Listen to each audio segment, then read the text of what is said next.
आपके साथ ऋतु और आप देख रहे हैं सबका हिसाब होगा। देश में हिंदू मुसलमान की मजहबी लड़ाई अब पतंगबाजी पर आ गई है दर्शकों। अहमदाबाद में मकर संक्रांति के दिन मस्जिद से की गई एक अनाउंसमेंट अब सोशल मीडिया पर काफी तेजी से वायरल हो रही है। मस्जिद से मौलाना मुसलमानों से पतंग ना उड़ाने की अपील कर रहे हैं, बाकायदे माइक लगा करके अनाउंसमेंट कर रहे हैं, घोषणा कर रहे हैं और कह रहे हैं कि ये हमारा त्योहार नहीं है, पतंग उड़ाना इस्लाम का अपमान है। मस्जिद से की गई अनाउंसमेंट से लोगों से छतों से उतरने की अपील की जा रही है। कहा जा रहा है कि आप छतों से उतर जाइए, ये हमारा त्योहार नहीं है, इसका हमारे मजहब से ताल्लुक नहीं है। वीडियो वायरल होने के बाद सियासी टकरार भी अब तेज हो गई है। लेकिन सवाल यही कि क्या पतंगबाजी का भी कोई अब धर्म होगा या पतंग उड़ाने से किसी धर्म का अपमान होगा? ये बड़ा सवाल है, क्योंकि मौलानाओं की ये जो तलख तकरीरें सामने आती हैं, ये अपने आप में बड़े सवाल इसके बाद खड़े कर देती है। मौलानाओं का पतंगबाजी पर ये फतवा कैसा है भाई? आखिर पतंगबाजी से इतना परेशानी क्यों हो रही है इन मौलवियों को? अगर पतंगबाजी इस्लाम का अपमान है तो हिंदुओं के धार्मिक आयोजनों में मुसलमानों की एंट्री से मौलानाओं को एतराज क्यों नहीं होता? चर्चा की शुरुआत करेंगे, हमारे साथ खास मेहमान भी जुड़ेंगे, लेकिन इससे पहले हम आपके सामने खास रिपोर्ट रख रहे हैं, जिस रिपोर्ट के जरिए आप समझिएगा कि इस वक्त इस पतंगबाजी कोट अनकोट वाले मुद्दे को लेकर पूरे देश भर में चर्चा किस तरीके से की जा रही है। अब ये फतवा लगाया किसने है और किस इरादे से लगाया, समझिए। तमाम शिवालिया में गुजारिश कर रहे हैं जो मस्जिद गोसिया के पास जो अपनी छतों के ऊपर पतंग उड़ा रहे हैं, उनसे वालिया गुजारिश कर रहे हैं, मौजवाना गुजारिश कर रहे हैं, हाथ जोड़ की गुजारिश कर रहे हैं कि मेहरबानी करके वो अपनी छतों से उतर जाएं। ये अपना त्योहार नहीं है, इस्लाम का मजाक ना बनाएं।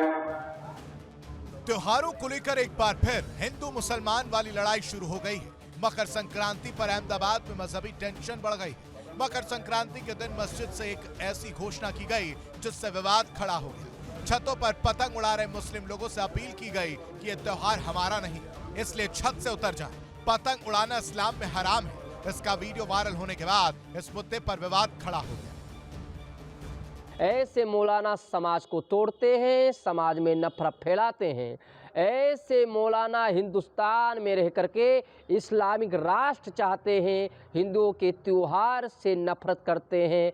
ऐसे मौलानों को पाकिस्तान इस्लामाबाद जाना चाहिए और वहाँ कट्टरपंथी जिहादी ये स्वयं हैं, इसीलिए वहाँ इस तरह ज्ञान देना चाहिए। हिंदुस्तान में अगर रहना है तो ऐसे मौलानों को इस तरह ज्ञान में प्रतिबंधित करना चाहिए।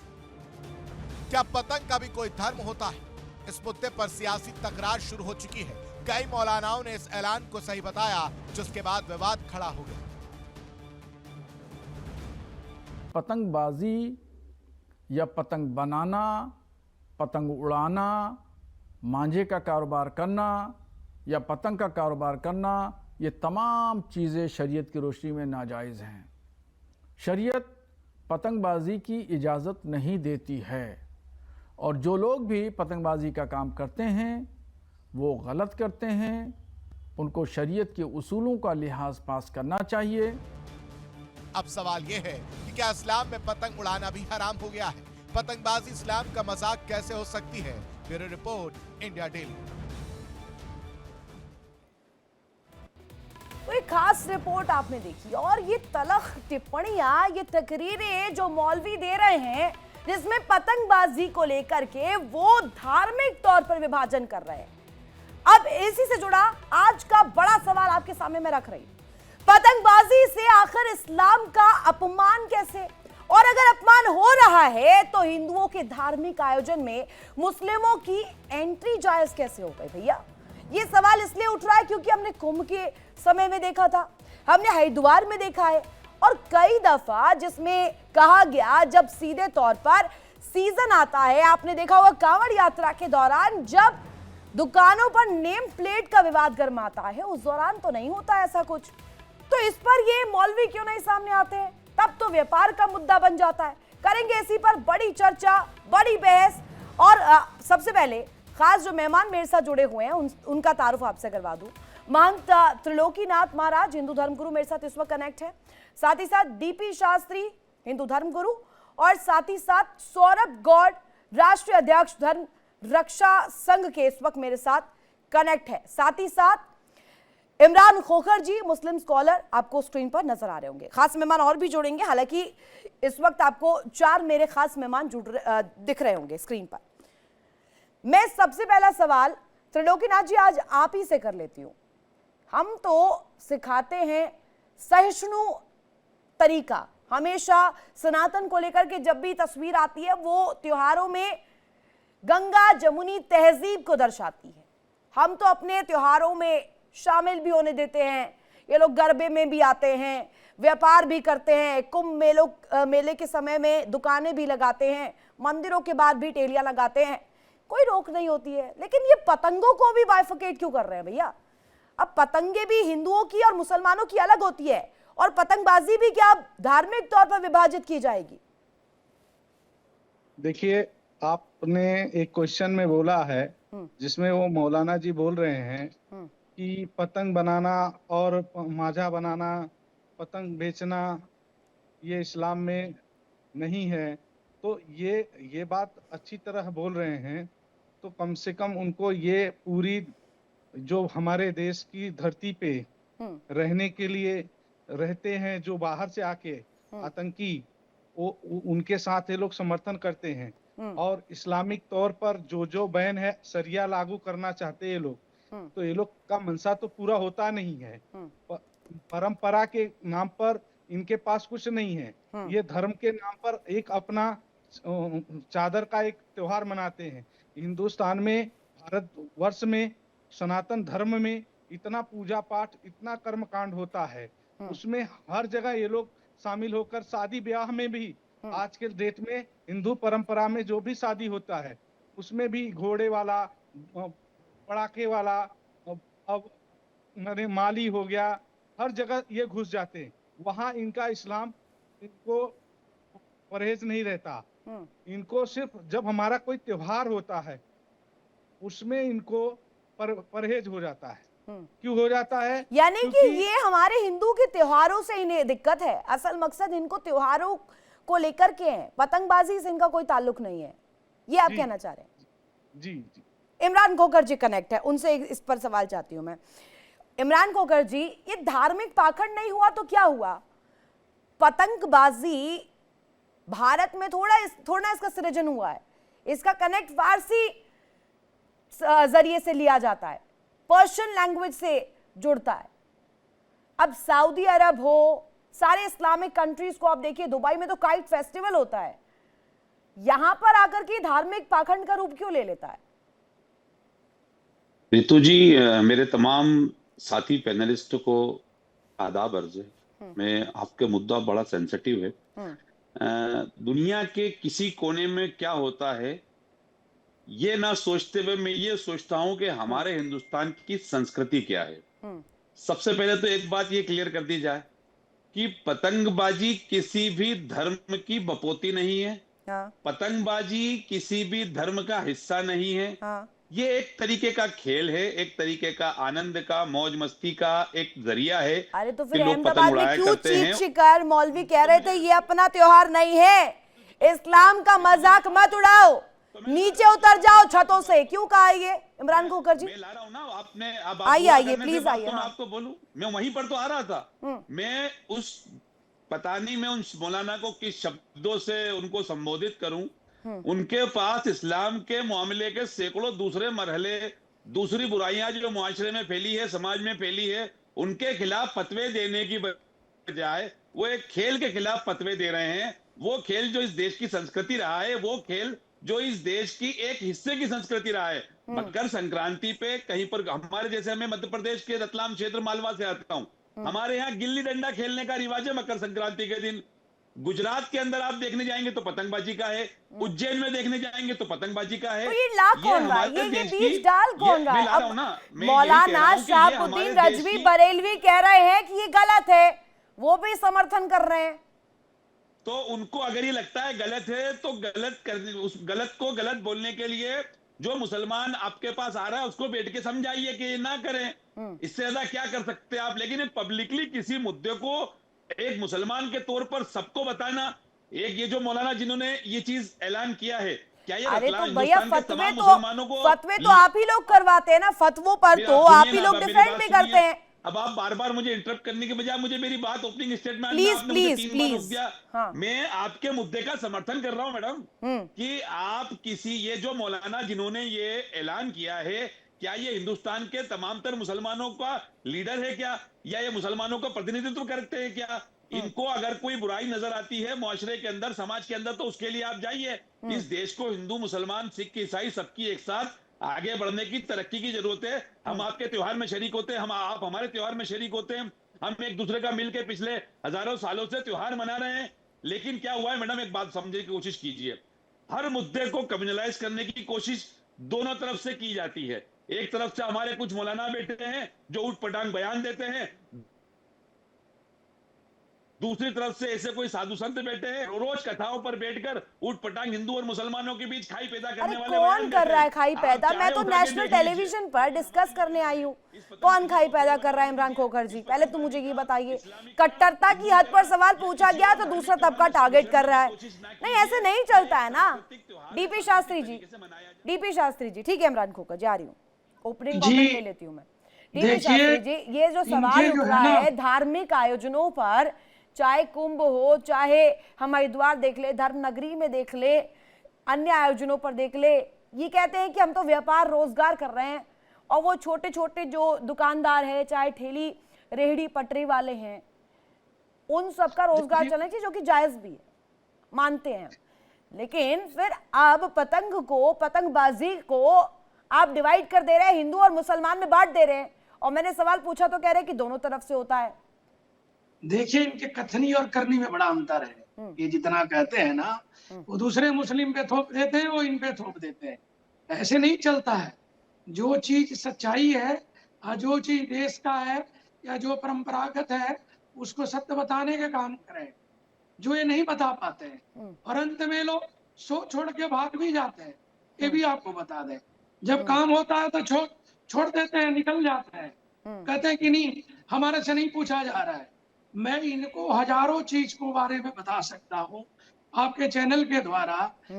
इलाहाबाद प्रयागराज से लेकर के, उज्जैन से लेकर के, ये हमारे नदी तीर्थ संगम स्थान पर त्योहार या कोई फेस्टिवल आता है, उसके सोशल मीडिया पे वीडियो बना करके हमारी जो बहनें बेटियां नहाती है उसको डाल लेते हैं, कहते इसको हमको नहीं जानते। अरे भाई, तुम कितना हद तक गिरोगे? पतंग जो है एक देश की शान है, मान है, आन है, उसको जाति के मजहब में आप तोल के दे दिए हो। ऐसे थोड़े होगा कि हमारा फरमान नहीं है। और आपका क्या इस्लाम कहता है? आपका तो नाचना गाने भी इस्लाम नहीं कहता है। तो अरमान लेकर के, तीनों खान लेकर के, फिल्म इंडस्ट्री में इतने बड़े उद्योगपति लोग हैं और इतना बड़ा काम किया नाचने गाने का, पिक्चर बनाने का, उनका हराम नहीं है क्या? उसको इस्लाम नहीं मानते क्या? तो आप वो बात कहिए जो बात यथार्थ और सच्चाई हो, सत्य का हो। ये हमारा पतंग का जो पर्व है मकर संक्रांति पे होता है। लेकिन कमाल की बात तो डीपी शास्त्री यहाँ पे ये आ जाती है, 1250 में काहिरा से लेकर दुबई तक पतंग लोकप्रिय हुआ। तुर्क जो है, मंगोल जो है, उन्होंने इसे फैलाया। और तो और इस्लामिक कंट्रीज, जिसमें अगर मैं पूरी लिस्ट गिनवाने बैठ जाऊं, उस लिस्ट में यूएई आ जाता है टॉप पर, दुबई आ जाता है, काइट फेस्टिवल का ऑर्गेनाइज कराते हैं वो, सऊदी अरब आ जाता है। अब आइए इसके बाद कतर पर राष्ट्रीय पर्व के दौरान वो पतंगबाजी का कॉन्टेस्ट कराते हैं। इस्लामिक वर्ल्ड में पतंगबाजी से कोई परेशानी नहीं है, लेकिन इन्हें परेशानी क्यों है, यही मैं जानना चाह रही हूँ। सौरभ गौड़ मेरे साथ कनेक्ट है, एक ओपनिंग कमेंट उनसे ले लेती हूँ। डीपी शास्त्री जी, आ रही हूँ आपके पास। देखिए, चैनल में इस समय जो भी महानुभाव बैठे हैं सभी को मेरा प्रणाम, राधे राधे। मैं एक बात आपको बताना चाहता हूं कि इन्हें किसी भी चीज से कोई दिक्कत है या नहीं है, मगर मुस्लिम समाज के रिजवी जैसे जो भी लोग हैं, इनको हमारे सनातन से बड़ी दिक्कत है। क्योंकि हमारे यहाँ मकर संक्रांति के पर्व पर पतंग उड़ाने का विशेष महत्व है।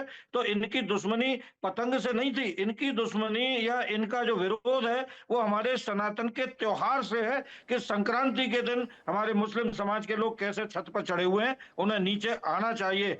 और दूसरी तरफ अगर हमने इनका विरोध कुंभ मेले के टाइम पर किया, हम बिल्कुल नहीं चाहते थे कि कुंभ मेले में कोई भी मुस्लिम व्यक्ति एंट्री करे या कोई व्यापार करे। इसी प्रकार हमारे गरबे में ये कलावा पहनकर और तिलक लगाकर आने का प्रयास करते हैं और लफ्ज याद करते हैं। और वृंदावन मथुरा में हमारे यहाँ होली के पर्व पर भी इन लोगों की गतिविधियों पर हमने रोक लगाई थी।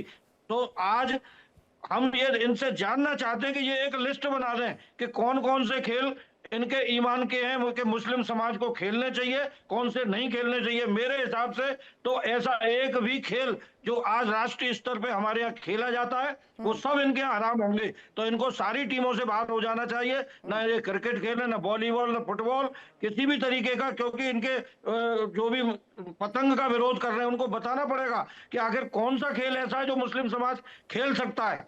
और हम भी हिंदू समाज की ओर से ये प्रयास करेंगे कि हमारे त्योहारों पर अगर किसी भी कोई भी विघ्न बाधा डालने की कोशिश इनके लोगों के द्वारा अगर की जाएगी तो हम उसका पुरजोर विरोध करेंगे। इमरान खोखर जी, मैं यहाँ पे 2-3 जो मैं इसमें डिटेल्स मेरे पास है इस वक्त, उसमें ये है कि सूफी दरगाहों पर पतंगबाजी काफ़ी प्रचलित थी। निजाम औलिया, ख्वाजा बख्तियार, इन तमाम मैं जिक्रों को लाऊं, शाहजहां को बोलूं, जहांगीर को बोलूं, अकबर को बोलूं, ये सभी शौकीन थे पतंगबाजी के।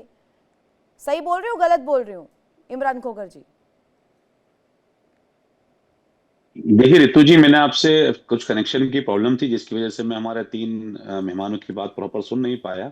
लेकिन आपके सवाल का मैं जवाब बहुत सीधे तरीके से देता हूँ। मैंने जो शब्द कहे थे मेरे ओपनिंग स्टेटमेंट के, पिछले 1000 सालों से हम एक दूसरे के त्योहार मनाते आ रहे हैं, ऐसा नहीं है। मुगलों के टाइम भी तमाम तरह त्योहार मनाए जाते थे। मुगलों के दरबारों के अंदर होली खेली जाती थी, जन्माष्टमी अकबर के दरबार के अंदर मनाई जाती थी। ऐसे कई मामले चले आ रहे हैं और आजादी के अंदर भी और आजादी के बाद, आजादी के पहले भी और आजादी के बाद भी ये देश के अंदर हिंदू मुस्लिम सांस्कृतिक एक कंपोजिट कल्चर एक दूसरे के साथ इतना जुड़ाव है कि हम एक दूसरे से दूर नहीं हो सकते। ये हमारे देश की खूबसूरती थी, ये हमारे देश की ताकत है। लेकिन ये जो जिस टाइप के ये जो मौलाना या उस टाइप के जो बाबा रहते हैं जो कहते हैं कि तुम हमारे त्योहार में नहीं आओगे, हमें ये त्योहार नहीं मनाना चाहिए, एक ऐसा एटमॉस्फेयर क्रिएट किया गया है कि पहले हम एक दूसरे के त्योहार मनाते थे, फिर मना किया गया कि हम एक दूसरे के त्योहार नहीं मनाने हैं। अब उसके अंदर आग में घी डालने का काम ये किया गया है कि हम एक दूसरे के त्योहारों का विरोध करना है। ये तमाम तर वो लोग हैं जो समाज को बांटना चाहते हैं, समाज के अंदर एक विभाजन तैयार करना चाहते हैं और उस समाज के विभाजन से इनके दोनों तरफ से। डीपी शास्त्री जी, बिल्कुल किया जा रहा है मैडम, बिल्कुल जानबूझकर ही किया जा रहा है और यह फेमस होने के लिए किया जा रहा है। जिन मौलानाओं को कोई नहीं जानता था इस हिंदुस्तान के अंदर, उनने एक स्टेटमेंट दिया, अब उसके बाद उसके ऊपर पूरे नेशनल मीडिया के ऊपर बहस हो रही है। एक कोई बाबा उठपटांग स्टेटमेंट देता है, उसको कोई पहचानता नहीं है, लेकिन जब उसका एक विभाजन वाला स्टेटमेंट आता है तो पूरे मीडिया के अंदर वो मैडम मैं बताना चाहता हूँ, ओवैसी से ज्यादा कौन देता है बयान? उससे ज्यादा कोई भी बयान गंदा नहीं दे सकता है। पूरे भारत में जो देते रहते हो, उसके बाद इनको बता दें, इनकी जो कुछ लिखी हुई है ना, अगर सारी लिखी हुई करते हैं तो करते क्यों ये लोग हैं? क्यों मीडिया में है? क्यों पिक्चर बनाते हैं? क्यों खेल खेलते हैं? ये सब कुछ बंद कर दें। इनके कहने से इनके बच्चे नहीं मानेंगे, इनके घर वाले नहीं मानेंगे। आ रही डीपी शास्त्री जी, बहुत इंपॉर्टेंट पॉइंट आपने रेज किया है। हमारे साथ एक और मेहमान जुड़ गए, वकास वारसी जी, ट्रस्टी है दरगाह देवा शरीफ के। वकास जी, स्वागत आपका। आप थोड़ा लेट से कनेक्ट हुए, हालांकि आपसे मेरा ये सवाल रहेगा और उस मंशा को लेकर के मैं आपसे पूछना चाहूंगी, ये जो एक ट्रेंड करता है चीज, अब जो बयान आया सामने, मौलवी जो फतवा दे रहे थे, चीख चीख कर माइक लगाकर अनाउंस कर रहे थे ये अपने त्योहार नहीं है, इस्लाम का मजाक ना बनाएं, छतों से उतर जाएं। अब मैं यहाँ पर 2-3 कंपैरिजन ड्रॉ करती हूँ। नवरात्रों के वक्त गरबा होता है, गरबा का आयोजन होता है, उसमें ये जाने से तौबा क्यों नहीं करते हैं? कुंभ में एंट्री होती है, नहीं होती है, उस पर बवाल काटते हैं, मंदिरों के बाहर दुकानें लगाते हैं। तो ये मजहबी अवसरवाद नहीं है तो क्या है? सिलेक्टिवली आपने ये अप्रोच रख लिया है। रितु जी, आपका यहाँ बुलाने के लिए बहुत बहुत शुक्रिया। धन्यवाद। आपका बुलाने के लिए बहुत बहुत शुक्रिया, लेकिन मैं ये जानना चाहता हूँ, इतने लर्नेड और आध्यात्मिक लोग बैठे हुए हैं पैनल पे, सीनियर सब आपके साथ साथ, आप ये बताइए कि जब सारे लोग उन मौलाना को, वो जो भी जिन्होंने ये अहमदाबाद के अंदर फतवा दे दिया, सो कॉल्ड फतवा, उनको कौन हिंदुस्तान का मुस्लिम कम्युनिटी का आदमी मान रहा है कि हाँ उनका फतवा सही है? क्या अभी तक आपने, या जितने भी जिम्मेदार लोग बैठे हैं, मेरे बड़े बैठे हैं पैनल पे, उन्होंने किसी ने सुना कि हाँ किसी जायज आदमी ने, किसी रिलायबल मुस्लिम स्कॉलर ने, किसी तो आपके रिलायबल लिए मुस्लिम उलेमा ने, रजवी बरेलवी साहब भी जायज नहीं है? व्यक्ति, चाहे वो दाढ़ी वाला हो, चाहे वो टोपी वाला हो, चाहे वो चोटी वाला, अरे एक लाइन में जो बता दें, आपके लिए वो जायज है नहीं है बरेलवी साहब? कोई भी वो व्यक्ति जो समाज में मोहब्बत की जगह नफरत फैलाता है, हम उसे नहीं मानते, नहीं मानते, नहीं मानते। ठीक है, लेकिन फिर पूछा जाएगा ना सर, ये जो मजहबी अवसरवाद है, मैं ठीक है मान रही हूँ आप इस मुद्दे को इस एंगल में ले जाना चाह रहे हैं कि ये जो हो रहा है, जिसकी टिप्पणी है उससे पूछा जाए। हाँ प्लीज कंप्लीट कीजिए। आपकी जानकारी के लिए बता दूं कि जिस अहमदाबाद में वो सो कॉल्ड फतवा आया, उसी अहमदाबाद में 1000 करोड़ से ज्यादा का पतंग का व्यवसाय, मुझे नहीं कहना चाहिए लेकिन डिबेट इसी टॉपिक पे आपने रखी है, इसी मुस्लिम समाज के लोग वहां पतंग का जो है व्यवसाय करते हैं। और सिर्फ मकर संक्रांति तो में ये है कौन, ये मौलाना कौन है जो चिल्ला चिल्ला के बोल रहे हैं? इन्हें जरा काबू में करें ना फिर। आप जब कहते हैं हिंदुओं की तरफ से, अब संत महात्माओं को लेकर आप लोग जिक्र करते हैं, कहते हैं कि वो कुछ भी कह जाते हैं, बड़बोले हैं, तो आप लोग भी इन्हें जरा इन पर लगाम लगाइए, रोकिए इन्हें बोलने से इस तरीके की बातों में। इन्हीं ऐसे ही सारे लोगों पे जो पतंग उड़ाने को मकर संक्रांति पे मना करते हैं, ऐसे ही लोग जो गरबे को लेकर के और बाकी चीजों को लेकर के टारगेट करके अपने आप की टीआरपी बढ़ाने के लिए बढ़े, इनके लिए ही कॉन्स्टिट्यूशन ऑफ इंडिया बना है। और कॉन्स्टिट्यूशन ऑफ इंडिया इनको ठीक करने के लिए, अगर ये माहौल खराब करेंगे तो इनके लिए पूरा इलाज और संविधान का डंडा बना हुआ टीआरपी का जरिया है ये, वो कह रहे हैं वकास वारसी जी, टीआरपी का जरिया है ये। टीआरपी तो उसको जरूरत होता है जिसको राजनीति करना होता है, और धर्म के नीति पर, आज धर्म के नीति पर अगर सभी लोग संयम से रहते तो आप कानून तो पालन करते नहीं हो, आप खुद कानून पालन करते हो। हमारे दो का कानून पास हुआ है, उस कानून को आप लोग आप लोग समझते हो कुछ? आप लोग सिर्फ जनसंख्या बढ़ाने पे लगे हो, और जनसंख्या क्यों बढ़ा रहे हो? क्यों बढ़ा रहे हो? क्यों बढ़ा रहे हो? कौन सा कानून? प्लीज इसलिए बढ़ा रहे हो, रोशनी डाल दीजिए तब जवाब। एक को परवरिश करोगे, एक को पढ़ाओगे, और 5 को पागल बना के देश में दंगा कराओगे। एक को सिर्फ पढ़ाओगे लिखाओगे, और 5 को किस प्रदेश के कानून की बात कर रहे हैं? कट्टर बनाकर, आतंकी बनाकर देश में दंगा कराने की कोशिश करते हो। क्यों? किस प्रदेश के कानून की बात कर रहे हैं? पूरा कानून तो बता दीजिए। आपके व्हाट्सएप पूरे देश की बात कर रहे हैं, पूरे देश की बात कर रहे हैं। पूरे देश में हमारे दो का कानून बना है, आप लोग फॉलो करते हो? मुझे लग रहा है आप वो नसबंदी वाले दौर में फंसे हुए हैं, अभी तक उसके आगे पढ़ा नहीं। नसबंदी वाले दौर में आप लोग नहीं फंसे हो ना? कहो ना, कहो नहीं फंसे हैं। नहीं फंसे, तभी जनसंख्या बढ़ा रहे हैं। और जनसंख्या बढ़ा क्यों रहे हैं? क्योंकि देश में आप लोग इस्लामीकरण करना चाहते हैं। देखिए आप यहाँ बोल रहे हैं हम लोग, मैं आपका चेहरा देख के, अटायर देख के आप लोग जनसंख्या बढ़ाकर यहाँ पे उस देश अपनी बात कह लीजिए तो जवाब लीजिए। अल्पसंख्यक बनाना चाहते हैं। जो देश में सनातन धर्म की संख्या ज्यादा थी, उसको अल्पसंख्यक बना दिए हैं। गुरु जी आपको हिंदी आती होगी, आप हमारे कह रहे हैं विडंबना है। आप लोग पर अभी तक वाली बात हमारे देश की सरकार अभी तक आप लोग पर कुछ भी कार्रवाई कर नहीं पाई। मजाक उड़ाने वाली ये विडंबना है हमारे सरकार की, ये विडंबना है। कह रहे हैं आप लोग को फ्री में कोई देश, फ्री में चावल, फ्री में राशन, रहना फ्री, गाड़ी भाड़ा फ्री, सब में फ्री। पैदा करो, बस पैदा करो और चलती है पैदा करो और इस्लाम का नाम लो और देश में दंगा कराओ। ये आप लोग का काम। आपकी बातों से और आपके अध्ययन से मुझे लग रहा है कि शायद आप पहले मुसलमान थे इस तरह के, जिस तरह का आप बता रहे हैं। कि इतने सारे पैदा करो फिर उनको कट्टर बनाओ, या तो आप किसी ऐसे परिवार में पैदा हुए जो आप इतनी गंभीरता से और इतनी जिम्मेदारी से ये बात कह रहे हैं। अन्यथा अब तो मैं हर सनातनी हिंदू परिवार से कहूंगा, आप भी पैदा करो। नहीं, आप भी पैदा करो। यही आप भी टीआरपी वाले क्योंकि कैटेगरी के लग रहे हैं मुझे। आप लोग के मौलाना लोग, आपके लोग अभी तक इस जनसंख्या बढ़ाने का नियत, लव जिहाद के नियत लेकर देश में चल रहे हैं। लव जिहाद करो, हिंदुओं के घरों पे टारगेट करो, ये क्या है? ये देश तोड़ना है कि नहीं है? आप समझो, अगर आप लोग एक शिक्षित होते, आप लोग अगर कट्टर नहीं होते, तो आप लोग रोड पर उतर के ये बोलते कि इस्लाम धर्म में। रुक जाइए वकास वारसी जी, मैं कॉन्टिन्यूसली आपकी बातों को सुन रही हूँ। कभी आपने अटायर को टारगेट किया यहाँ पर त्रिलोकीनाथ जी के, उसके बाद आपने कहा फॉलोअर्स बढ़ाने की होड़ है, उसके बाद आपने प्रेमानंद जी का जिक्र किया। आपके साथ यहाँ पर डिस्कशन करके वो क्या फॉलोअर्स अचीव कर लेंगे क्या वकास वारसी जी? जिस तरह की बातें वो अरे तो आप इस तरीके की टिप्पणियां क्यों करने आ जाते हैं? इस तरीके की टिप्पणियां क्यों कर रहे हैं? मुद्दे पर क्यों नहीं रहते हैं? किस तरह की टिप्पणियां? आपने उनके टायर को कैसे कहा? उनके टायर पर कैसे आपने सवाल किया? जब यहाँ पे दो जिम्मेदार मुस्लिम स्कॉलर की तरफ से बैठे लोग और दोनों उस फतवे के खिलाफ बात कर रहे हैं, तो इमरान खोखर जी ने टायर को थोड़ी टारगेट किया है।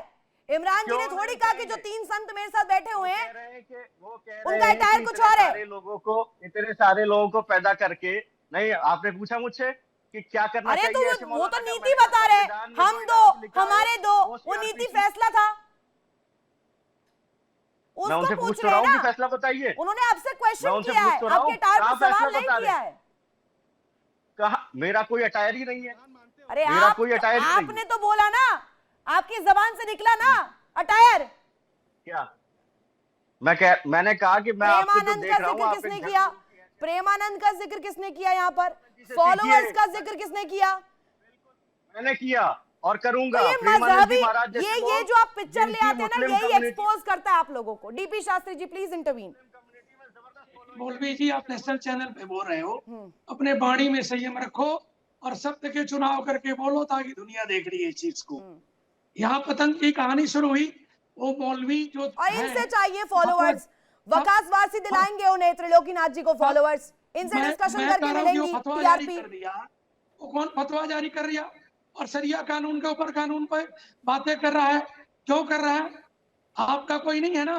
आप हर आदमी आप लोगों में अपने आप को मालिक है और अपने आप को उस शरिया को लॉर्ड मान के बैठा हुआ है।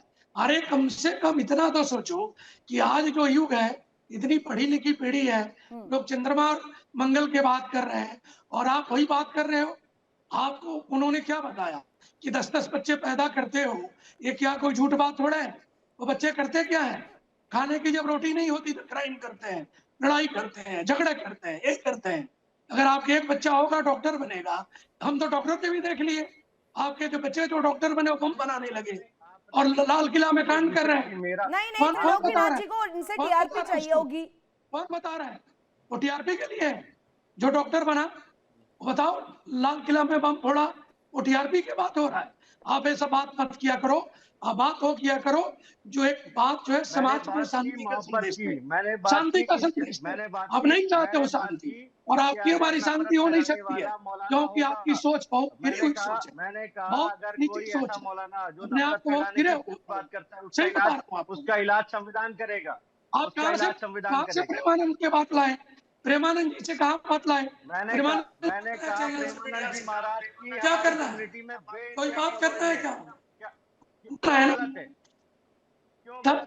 गलत बोलते हो, ये गलत बोल रहे हो।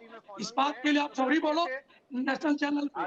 और दूसरी प्रेमानंद महाराज जी की अगर मेरी कम्युनिटी में, मेरे दिल में उनके लिए जगह है, मोहब्बत है, तो गलत कैसे हो गया? नहीं करना चाहते हो यार। देखो मौलवी साहब हम आपकी इज्जत करते हैं, उसके नहीं मतलब है कि वो हिंदू आपको इज्जत करे तो उस चीज को आप उस चीज को लेके चलो यार। इतना कमजोर नहीं है ये भारत सनातन संस्कृति हिंदुओं का। आप हमारे अंदर वो चीज है कि हम आपको आज भी गुरुजी ये बता दीजिए, बल्कि आप नहीं मानते हो। एक मिनट प्लीज, मैं एक मिनट आपसे एक बात कहना चाहता हूँ। अगर मैं ये कह रहा हूँ कि प्रेमानंद जी महाराज जैसे लोगों की मेरे दिल में और जितनी हद तक मैं ज्यादातर अपनी कम्युनिटी को जानता हूँ, वो लोग दिल से प्रेम करते हैं उनसे, उनकी बातों से प्रभावित होते हैं, उनको प्यार करते हैं, उनकी अच्छी सेहत की दुआ करते हैं। तो क्या बुराई है उनकी बात करने में, उनकी प्रशंसा करने में? नहीं, आप नहीं करते प्रशंसा वो अलग चीज है। आप प्रशंसा नहीं कर रहे हो, आप प्रशंसा नहीं कर, उसको टॉप करके उस चीज को आप नेगेटिव फ्लो में लेके जा रहे हो प्रेमानंद जी नहीं को। नहीं ऐसा नहीं करना। नहीं नहीं आप अहमदाबाद नहीं देखिए, नहीं, मैंने ऐसा नहीं कहा। अहमदाबाद से शुरू हुआ। मेरी बात को हमने पतंग के मेरी ऊपर बात को इस गलत कार्यक्रम का तरीके से शो कर रहे हैं, तो फतवा जारी करने वाला कौन है और क्यों फतवा जारी किया इस तरह का? तो क्यों फतवा जारी करने करेगा? वाले के विरोध में बताओ, फतवा कौन जारी है करने फतवा वाले जारी के करने विरोध वाला? में बात कर रहा हूँ। तब फतवा जारी गलत करने वाले के विरोध में बात कर रहा हूँ। इस तरह का फतवा, इस तरह का बातें समाज को तोड़ता है, जोड़ता नहीं है, समाज को तोड़ता है। मैं तो मकर फतवा जारी संक्रांति करने वाले हिंदुओं का बहुत बड़ा पर्व फतवा है, जारी करने वाले बहुत बड़ा पर्व है मकर संक्रांति। फतवा हमारे जारी भगवान करने वाले के भगवान विरोध में भास्कर बात सूर्य कर ये रहा हूँ। नहीं है, दिक्कत ये है कि जब इनकी बातें पूरी ना हो तो एक कट्टरता की हद ले लेते हैं। अब इमरान खोखर जी, अब बेहतरीन व्यक्ति है, मैं जब भी डिस्कशन में आप आते हैं मैं समझती हूँ कि आप कुछ तर्क रख के जाते हैं। 1734 लाहौर का मैं जिक्र करूंगी, वहां पर हकीकत राय एक लड़का, हिंदू लड़का, जिसको सजाए मौत सुनाई गई ईश निंदा मामले को लेकर के, इसके विरोध में वहां पर कैसी तस्वीर थी, पतंगियां उड़ाई गई कई कई दिनों तक। तो क्या पाकिस्तान वाला रूप दिलवाना चाहते हैं अहमदाबाद में या भारत में कहीं पर भी? ये तो जी मैंने पिछली बार भी आपसे ये बात कही कि दुनिया के किसी कोने में क्या होता है मुझे उससे कोई मतलब नहीं है। मेरा मुल्क है, कंपैरिजन मेरे तो मुल्क ड्रॉ में कर ही क्या सकते होगा। ना इमरान नहीं, को। कंपैरिजन ना कीजिए ना। मैं कंपैरिजन क्यों कर रहे हैं? मेरे देश का कंपैरिजन आप पाकिस्तान जैसे मुल्क से कर रहे हैं? मेरे देश का पाकिस्तान comparison जैसे तो मुल्क से नहीं कर रही हूँ, उस हिंदू लड़के से कर रही हूँ, हकीकत राय से। हमें कोई मतलब नहीं किसी पाकिस्तान में क्या होता है, बांग्लादेश में क्या होता है, मेरे देश में क्या होता है, मेरे देश की संस्कृति क्या है। पिछले 1500 सालों से या पिछले 100-200 सालों से मेरा परिवार, मेरे पुरखे हिंदुस्तान के लोगों के साथ कैसे रहते आए, मैं उस पर बात करूंगा। मेरे पुरखे उनके हर सुख दुख में साथ आए, मैं उस पर बात करूंगा। उनकी मौत में उनकी साथ आए। मोहम्मद शमी एनर्जी ड्रिंक पीते हैं तो कहते हैं कि वो गलत कर दिया, मैच से पहले उन्होंने एनर्जी ड्रिंक पी लिया, तो उस पर भी ऐतराज रहता है। मुल्क के लिए खेलने जाते हैं उसमें भी ऐतराज रहता है। देश की बात कर लेती हूँ मैं। एक ऐसे मौलाना जिसको दुनिया में, अब एक मौलाना, उसको आप हमारा प्रतिनिधि क्यों बना रहे हैं? वरना मैं दिन भर ये जो बड़े दूसरे अजीब किस्म के बाबा, मैं सभी धर्मगुरुओं को सम्मान करता हूं, अजीब किस्म के बाबा जो रोजाना सुबह से लेकर शाम तक हिंदू मुसलमानों के अजीब बाबा क्या होता है? अजीब बाबा क्या होता है? अजीब बाबा क्या होता है इमरान खोखर? आप सुनिए ना, मैं अजीब बाबा क्या होता है? वो लोग जो देश के दो समुदायों के बीच में नफरत पैदा करेंगे, वो अजीब किस्म के मौलाना है और अजीब किस्म के बाबा है। किसने फॉलोअर्स खरीदने के लिए अजीब अजीब बातें की? किसने नहीं नाम कोट करिए प्लीज। मुसलमानों के खिलाफ बयान देंगे। अरे नाम कोट करिए, एक दो नाम कोट करिए इमरान खोखर। मैडम अरे ऐसे सुबह शाम आप देख लीजिए, आप जिनके बारे में सुबह शाम मैंने नहीं देखा ऐसा कोई अजीब बाबा, मैंने नहीं देखा। अरे है मैडम, सुबह शाम आप देख लीजिए, नेट पे बताइए ना, जिक्र तो करिए, एक दो उदाहरण तो दे दीजिए। लेके शाम तक उनके पास हिंदू मुसलमान की बात करने के अलावा कुछ नहीं, जबकि वो धर्माचार्य है, उनको धर्म की बात ये है कट्टरता की हद, ये है इमरान खोखर कट्टरता की हद। और इस पर त्रिलोकीनाथ जी मैं चाहती हूँ आप जरा जवाब दीजिए। ये कह रहे हैं कि फॉलोअर्स की होड़ है, फॉलोअर्स चाहिए, इसीलिए इस तरीके की बातें कर रहे हैं। फॉलोअर हमें नहीं चाहिए, हमें बाबा विश्वनाथ की कृपा है। हम बस इतना कहना चाहते हैं, अगर ये नफरत वाली बात बोल रहे हैं, अगर इनको देश की संविधान का पालन करना है तो ये लोग आंदोलन क्यों नहीं करते? 10-15 लोग मिलकर क्यों टीवी डिबेट हर जगह जाके कहते नहीं कि हम दो हमारे दो का पालन करो, संविधान का पालन करो? बाबा साहब को मानते हैं ना, मोदी जी को बोल दीजिए ना, सरकार से करा लीजिए हम दो हमारे दो की पॉलिसी। सरकार से करा रहे हैं, सरकार से वो भी कराएंगे, वो भी कराएंगे। जैसे सरकार से बांग्लादेश तक पहुंचा दिए हैं, वैसे ये भी पहुंचाएंगे। लेकिन आज जो त्योहार की बात हो रही थी, पतंग क्यों बेचते हैं, व्यवसाय क्यों करते हैं? अगर आप बोलते हैं तो व्यवसाय क्यों करते हैं पतंग का? आप त्योहार में, हिंदू धर्म के त्योहार में, कुंभ मेले में हर जगह जाके व्यापार क्यों करना चाहते हैं? मैं कांवड़ यात्रा का प्रमुख हूँ देश का, आप कांवड़िया के बीच में व्यापार होटल खोल के क्यों करना चाहते हो? जब इतना कट्टरता आपको सिखाया जाता है तो आप हिंदू धर्म में आप क्यों शामिल होते हो? या तो आप कट्टर मत बनो। आप हिंदू लड़कियों को लव जिहाद में फंसाया जाता है, आप लोग एक संगठन बनाकर क्यों नहीं बोलते कि ये गलत है।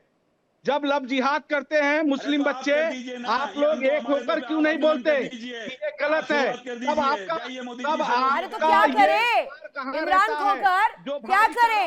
15-15 बच्चे होने दे, पॉपुलेशन जनसंख्या बढ़ती जाए, कोई दिक्कत नहीं है क्या? मुसलमान को जानती इसके 15 बच्चे नाम बताइए। अरे तो मैं क्या कोट कर रही हूँ, तो त्रिलोकीनाथ जी कोट कर रहे हैं ना, उन्हें जवाब दीजिए इस बात का। लेकिन क्या जनसंख्या वृद्धि नहीं है? 80% होने के बावजूद भी हिंदुओं को डरा रहे हो आप लोग 20% मुसलमानों से। अरे तो आप तो डर गए हैं इमरान खोखर जी, आप तो डर गए हैं, आप तो डर गए हैं, इसीलिए तो कह रहे हैं ये मुसलमानों का पर्व नहीं है, इस मुसलमानों का पर्व नहीं है। नीचे उतर जाओ छतों से। फॉलो करेंगे इस देश के सुख दुख में, मुसलमान हिंदुओं के साथ खड़ा रहना होगा, हम खड़े रहेंगे। अगर भाईचारा की बात करते हैं तो आज कुरान पे कसम खा लीजिए, कल से आप बोलो, हर मुस्लिम बच्चों को बोलो कि आप लोग मदरसे से बोलो, मस्जिद से बोलो कि लव जिहाद बंद हो, लव जिहाद बंद हो, लव जिहाद बंद हो। ये ऐलान करो। कम से कम 10 मौलवी और 10 मुस्लिम समाज के नेता लोगों को बोलना चाहिए कि ये लव जिहाद हिंदू भाई जो चिल्ला रहे हैं हो रहा है, वो आप लोग चिल्लाओ, आप लोग अपने बच्चों को रोको। भी शर्म आ रही है आज कि एक मौलाना जिसको कोई जानता नहीं है, एक मौलाना जो हमारा प्रतिनिधि नहीं है, एक मौलाना जिसकी कोई वैल्यू नहीं है, चाहिए। नहीं, एक मिनट, इस डिस्कशन में आने के लिए शर्म आपको नहीं करनी चाहिए। आपको शर्म उस पर करनी चाहिए जब आप डिफेंड करने आते हैं, उन्हें डिफेंड करने आए, इस बात की शर्म होनी चाहिए। नहीं, वकास वारसी जी सुनिए एक मिनट। अगर सीधे सीधे कहा जाए, उन्हें तो फॉलोअर चाहिए। अजीब बाबा हैं। कौन से अजीब बाबा? एक को कोट नहीं कर पाए यहाँ इमरान खोखर। मुझे ये बताइए, क्या ये गंगा जमुनी तहजीब अब कहाँ चली गई? अब पतंग उड़ाएंगे तो ये उनका धर्म नहीं है। मैं उन्हीं को लेकर के कह रही हूं। मैं ये नहीं कह रही कि आपकी सोच होगी आपकी अलग थोड़ी सोच। मैं कह रही हूं उन्होंने कहा ये भी तो गलत कहा है ना। अब कहाँ गई गंगा जमुनी तहजीब, सेक्युलरिज्म? आपके गेस्ट कोऑर्डिनेटर ने मुझे कॉल करके यहाँ बुलाया तो मैं अपनी सोच बताऊंगा और अपने जैसों की सोच बताऊंगा। मेरी सोच और मेरी परवरिश ये है कि जिस दरगाह देवाचली से मैं ताल्लुक रखता हूँ, वो इकलौती हिंदुस्तान की ऐसी दरगाह है जहाँ पे होली का पहला रंग चढ़ता है और उसके बाद 2 घंटे 3 घंटे तक होली का रंग उस दरबार के अंदर खेला जाता है। आप पता कर लीजिएगा, अपनी रिसर्च टीम से कहिएगा, आपको 1 मिनट में शायद सर्च इंजन पे चेक करके बता देंगे। मुझे ऐसी कोई जानकारी की जरूरत नहीं है, और मुझे क्या इकट्ठा करना रिसर्च टीम से वो मैं कर लूंगी। वकास वारसी जी आप अपना पॉइंट रखिए प्लीज। तो बर्दाश्त नहीं है। आप बताइए ना, आप अपना पॉइंट रखिए, आप मुझे क्यों सलाह देने लग जाते हैं? आप सेकुलर अल्फाज मत लीजिए अपनी जबान से, क्योंकि आपको डिबेट बैठ के कम्युनल करानी है। मैं कम्युनल करा रही हूँ और आप लोग यहाँ पर क्या कर रहे हैं? आप करा रही हैं कम्युनल। आप लोग क्या कर रहे हैं? कम्युनल डिबेट करा रही हैं। आप लोग कह रहे हैं फॉलोअर्स चाहिए, आप लोग कह रहे हैं फॉलोअर्स चाहिए। मैं कम्युनल करा रही हूँ उस डिबेट को। सेकुलर प्रैक्टिस बताई जा रही है, आप कम्युनल डिबेट करा रही हैं। आपको सेकुलर बात बताई जा रही है, आप उसको सुन तक नहीं रही हैं।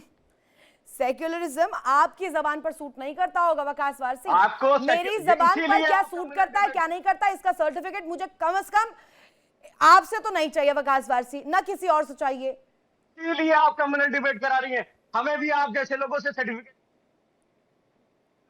आप जैसे लोग क्या होता है वकास वारसी? आप जैसे क्या होता है? आप जैसे क्या होता है? आप जैसे क्या होता है वकास वारसी? वैसे ही जिसने फतवा दिया आप जैसे को क्या होता है Waqas Warsi? I am asking you.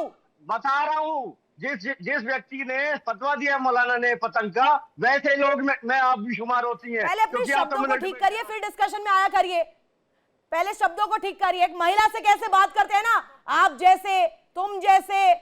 Debate, आप कम्युनल डिबेट, वुमेन कार्ड मत खेलिए, आप कम्युनल डिबेट करा रही हैं। वुमेन कार्ड की आप लोगों के साथ तो जरूरत नहीं है, कम से कम आप लोगों के साथ जरूरत नहीं है, आपको जरूरत पड़ती होगी इस तरीके की चीजों की। रुके त्रिलोकीनाथ जी जवाब दीजिएगा इनको। देखिए,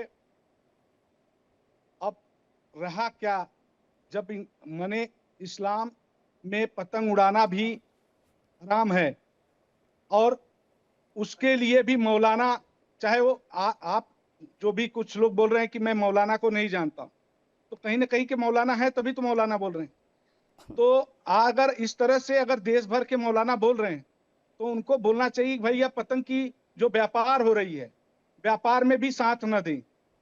पतंग बेचने से लेकर, माजा बेचने से लेकर सबकी हिस्ट्री निकालो, करोड़ों का धंधा आज ये मुस्लिम परिवार कर रहा है, उसी से पालन मैंने पोषण खुद कर रहा बताया है। गुरुजी, मैंने खुद बताया यहाँ इसी डिबेट में बताया कि करते हैं गुजरात के अंदर मुस्लिम समाज के लोग 1000 करोड़ के ऊपर का व्यापार करते हैं पतंग का, और पतंग उड़ाते हैं बहुत शौक से। मैं ये बोल रहा हूँ, आप आज डिबेट में बोल रहे हैं, कल आप अपने मोहल्ले से उठ के 10 बच्चों को लेके बोलो कि और मैं आप वहाँ 100 को लेके रैली बोलूंगा। निकालो कि ये प्यार मौलाना से- गलत बोल रहा है, आप लव बड़े जिहाद हो, होता है, आप बड़े- लोग एक रैली आप निकालो बड़े हैं। कि हिंदू बेटियों को लव जिहाद में फंसाया जा रहा है, निकालो। तो मैं समझता हूँ 1000 के जब साथ आप 10 निकालूंगा। कदम चलोगे 1000 के तो साथ हिंदू निकालूंगा, 22 प्यार कदम से आपके कहिए। लिए चलेगा।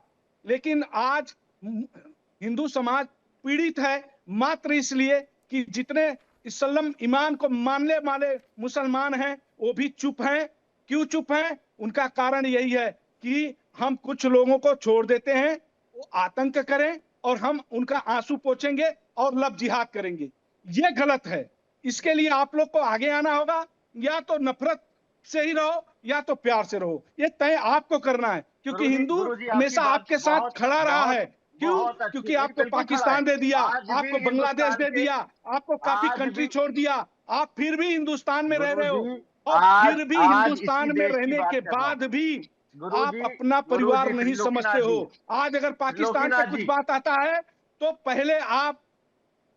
पहले आपका समाज उठता है और पूरी तरह सुनिए, एक विरोध मिनट। करता है अब हिंदुस्तान पतंग का। पर इतना ये सवाल क्या हो ही रहा ये है, क्या है? तो एक सवाल सौरभ गौड़ जी से मैं पूछ लेती हूँ। सौरभ जी, मुझे ये समझाइएगा, पतंग का कब से मजहब होने लग गया? ये ठीक है, इमरान खोखर जी से कोट कर रहे हैं कि उनकी तरफ से नहीं कहा गया है, जिस मौलवी की तरफ से कहा गया है उसको बुलाइए, उससे पूछिए। मैं लेकिन सोच पर जरा जानना चाह रही हूँ, ये सोच क्या कहती है? ये सीधे सीधे क्या ये धार्मिक पाखंड की ओर नहीं बढ़ रहे हैं? और ये क्या होता है, हिंदुओं का पतंग अलग हो गई क्या, मुसलमानों की पतंग अलग हो गई? ये शख्स वकास वारसी कह रहे कि मैं कम्युनल डिबेट्स करा रही हूं। देखिए, सही बात तो ये है कि ये लोग इस कदर बौखलाए हुए हैं कि अब इनको कुछ समझ नहीं आ रहा कि इन्हें करना क्या है। हर चीज में इनको कम्युनल दिखाई देने लगता है और हर बात में इनको अपने इस्लाम के खिलाफ और इस्लाम के पक्ष में बातें दिखाई देने लगती हैं। आप देखिए कि इनके जो मौलाना है, जिनको ये कह रहे हैं कि छोटे मोटे मौलाना है, आज हर रोज टीवी पे वो दिखाई देते हैं, वसीम रिजवी जो आज ये फतवा जारी कर रहे हैं। ये कोई छोटा मोटा मौलाना ने फतवा जारी नहीं किया और आप कह रहे हैं कि छोटा मोटा मौलाना होगा। मगर ये आप लोगों की सोच है। आज मुस्लिम सोच जिस तरीके की बन चुकी है और आप लोग जिस तरीके से गजवाए हिंद का एक सपना देख रहे हैं और आपको वो सपना टूटता हुआ नजर आ रहा है, क्योंकि आपको ये समझ आ चुकी है कि अब ये आपका गजवाए हिंद का सपना कभी पूरा नहीं होगा। तो आप इस तरीके की फालतू बातें लेकर, फालतू फतवे लेकर सामने आते हैं। जवाब देना चाह रहे हैं आपको? हाँ बोलिए। रितु जी, मेरे दोनों सम्मानित पैनलिस्टों को मैं एक निवेदन फिर से कर रहा हूँ और आपको भी निवेदन कर रहा हूँ कि एक मुद्दे पर आपने हमें दो लोगों को बुलाया और हम दो लोग, मैं और वारसी साहब, दोनों मिलकर एक सुर में उस मौलाना की आलोचना कर रहे हैं। उस मौलाना के दिए गए बयान के खिलाफ स्वागत योग्य है, स्वागत योग्य है इमरान जी, स्वागत योग्य। नहीं, कंप्लीट कीजिएगा, मैं आपको यहीं पर टोक दे रही हूँ। एक मिनट कंप्लीट कीजिएगा, रुकिए ना, मैं कह रही हूँ आप आलोचना करिए, अप्रिशिएटेबल। लेकिन वकास वारसी जब ये कह देते हैं कि डिस्कशन मैं करा रही हूँ, कम्युनल डिस्कशन करा रही हूँ, ये गलत नहीं है कि आपकी नजर में? मैं इसको कह रही हूँ कि इमरान खोखर ने ऑन नेशनल टेलीविजन ये कहा है, खुले तौर पर मैं कह रही हूँ, मुझे कोई डर नहीं है इस बात को कहने में कि इमरान खोखर उससे ताल्लुक नहीं रखते हैं, उस मौलवी की निंदा कर रहे हैं इमरान खोखर।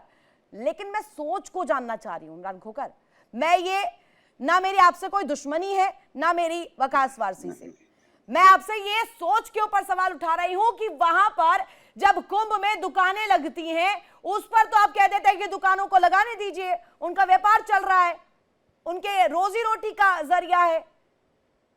लेकिन यहां पर आते आते पतंगों को आपने धर्मों में जो बांटा है ना, ये भी तो गलत होगा ना। अगर वो मौलाना कह रहे वो भी कह रहे तो गलत है कि नहीं? नहीं, इनको कम्युनल ये कह कैसे सकते हैं? हमारे यहाँ सनातन में कम्युनल जैसी कोई चीज है ही नहीं। हम तो वसुधैव कुटुंबकम वाले लोग हैं। ये कम्युनल बातें तो केवल आपके इस्लाम से निकल के आती हैं।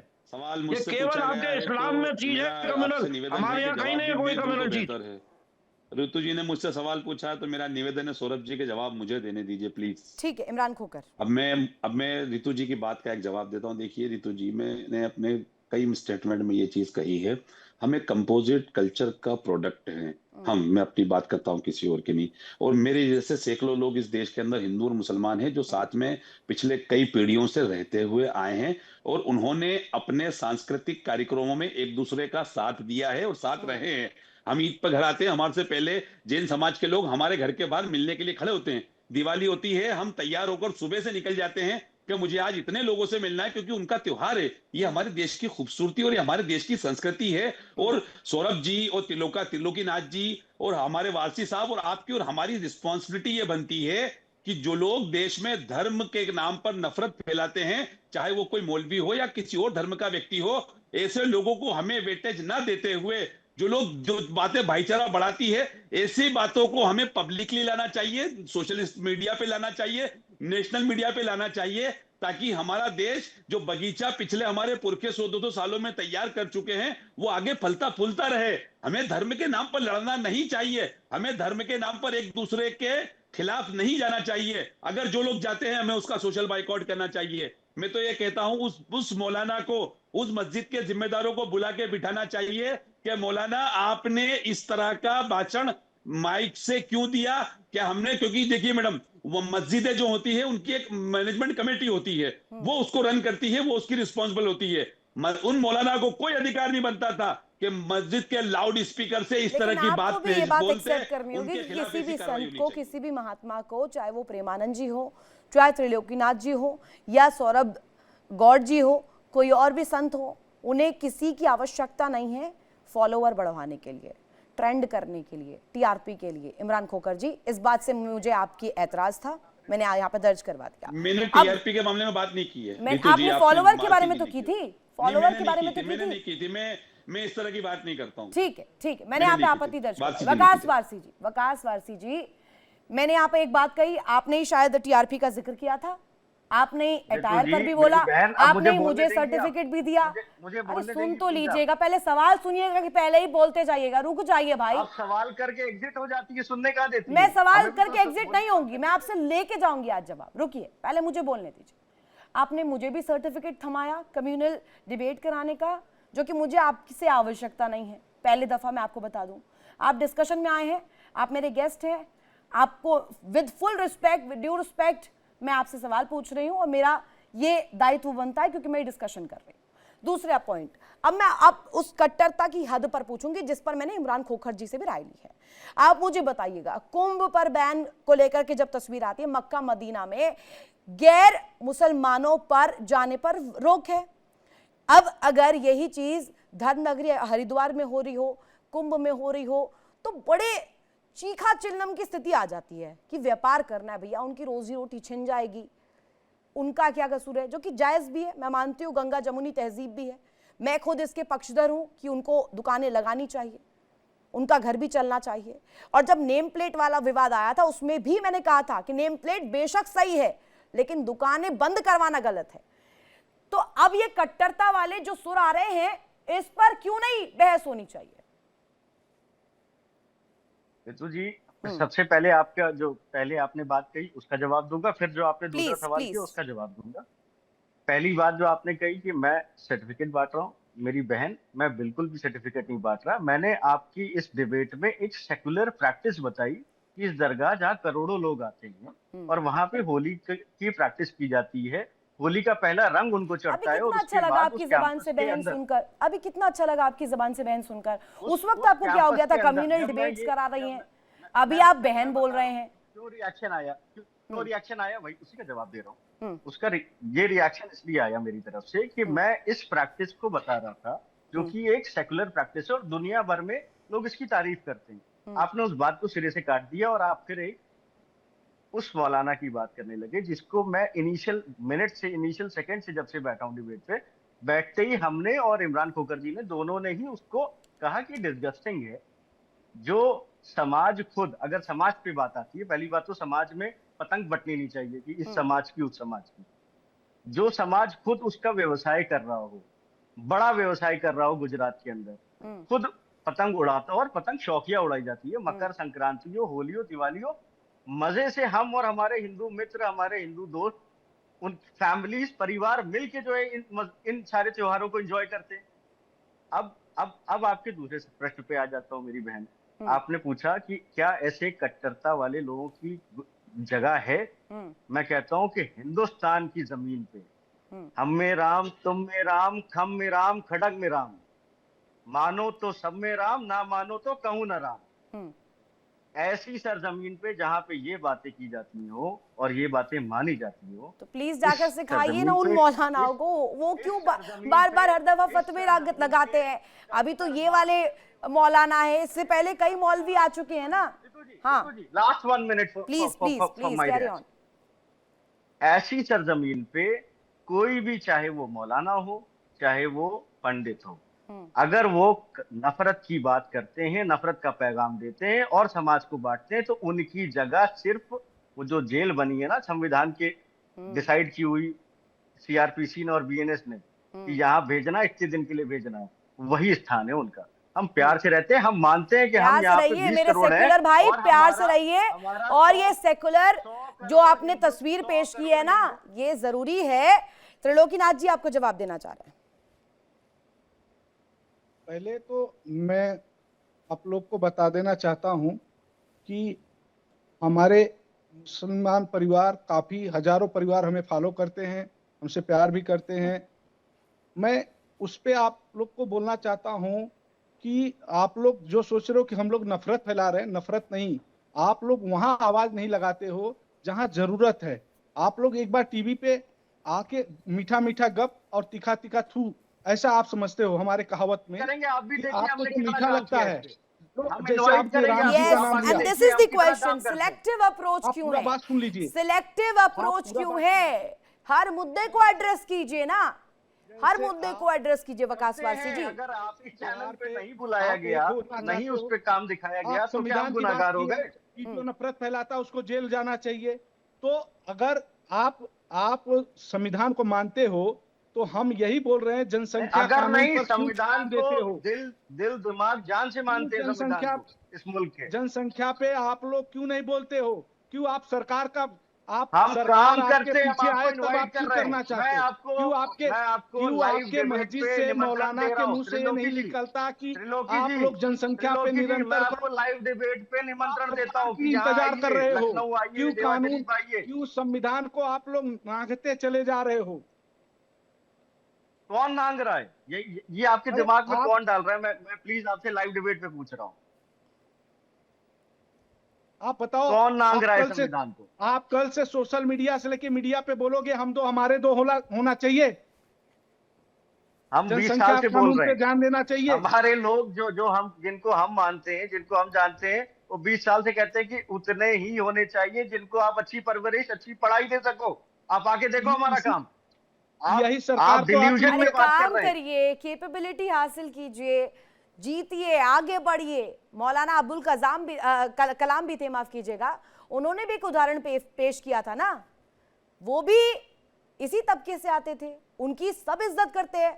मैं सलाम करती हूँ उनको नेशनल टेलीविजन पर, जो उन्होंने एक उदाहरण पेश किया है, वो जो उन्होंने एक तस्वीर पेश की है, वो स्वागत योग्य है। वैसी कैपेबिलिटी, वैसी एबिलिटी, वैसी जानकारी आप रखिए, बनिए उतने योग्य, उसके बाद आइए सामने।